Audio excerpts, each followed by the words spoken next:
The Bite of 87 is one of the most infamous events in the Five Nights at Freddy series. For those who have never played the game or have never listened to the Phone Guy recordings, the Bite of 87 is a vague and mysterious event which happened in an 87, most likely 1987.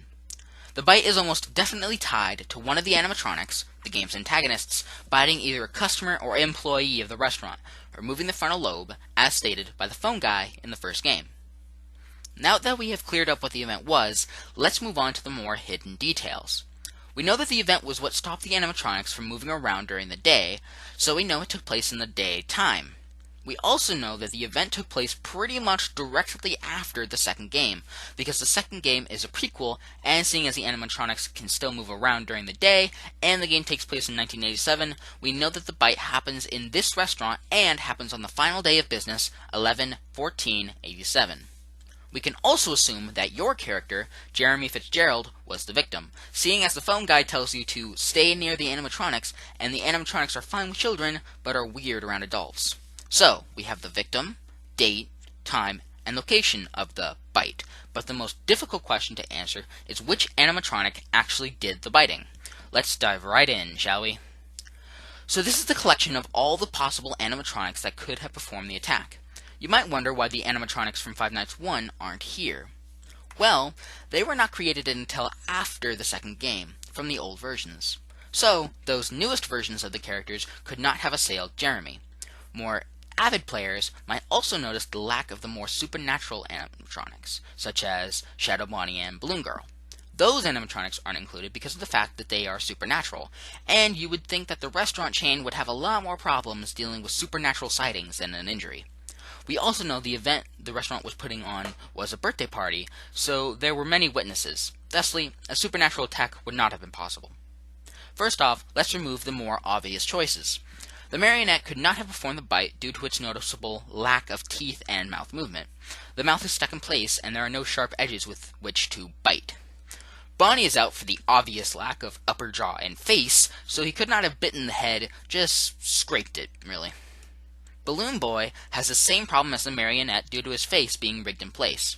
He also has an even bigger disadvantage from his height, and Jeremy would have to literally lean down for Balloon Boy to attack him. So, those were the obvious choices. Now we have to get a bit more specific. If you take a look at these diagrams, you can see that the shape of the frontal lobe is curved, and a specific shape of cut would be needed to sever it correctly. Now, almost everyone has expected that Foxy performed the Bite of 87 due to his sharp teeth, an aggressive attitude, and the fact that he is out of order in the first game. However, look at the shape of Foxy's snout. It is long and thin, much different than what would be needed to perform an attack, which would leave the victim alive but without a frontal lobe. You can also notice that Foxy was in disrepair in the first game as well, and perhaps he was just the hardest to fix back up. That does not necessarily mean that he was the one who performed the bite. Toy Freddy has pretty much the opposite difficulty of Foxy. His face is flat, not nearly round enough to bite off the frontal lobe in a successful sever. Toy Chica has a sharp, pointed beak. No matter how she bites Jeremy, the point would overshoot the lobe and at least puncture the back lobe of the brain, resulting in death. And, once again, according to Phone Guy, the victim lived, so Toy Chica is out.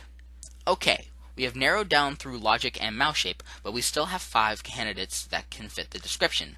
Now we have to turn to science.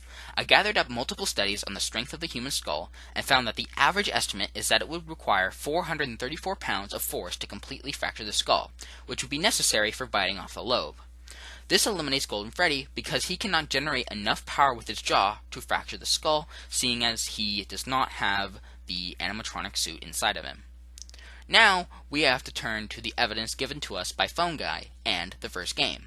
Phone Guy says to stay near the animatronics to make sure they don't hurt anyone, and in the first game, there are no toy versions of the animatronics as, according to the newspaper, they were being scrapped. Now, Freddy and Chica can be completely taken from the equation.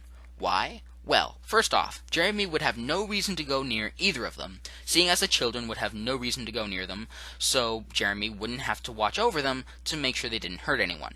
Also, biting a human being would most likely result in termination, or perhaps, seeing as the event is so horrific, it would result in the termination of your whole product line.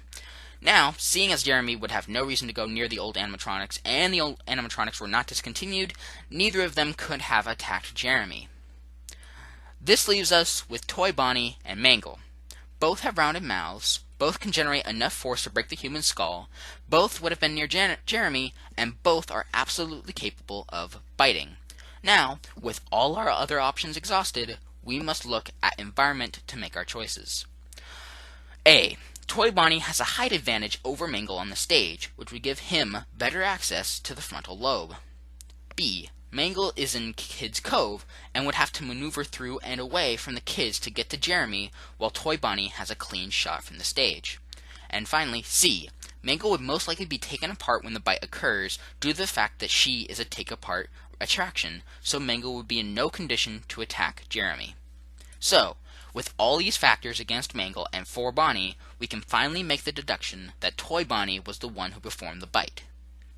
What do you think? Was there something I missed? Was there a factor I miscalculated? Was there an animatronic you think I should reconsider? Tell me in the comments. I'll be glad to take any thought you have to solve this mystery once and for all. Until then, I hope you have or had a wonderful day. Bye.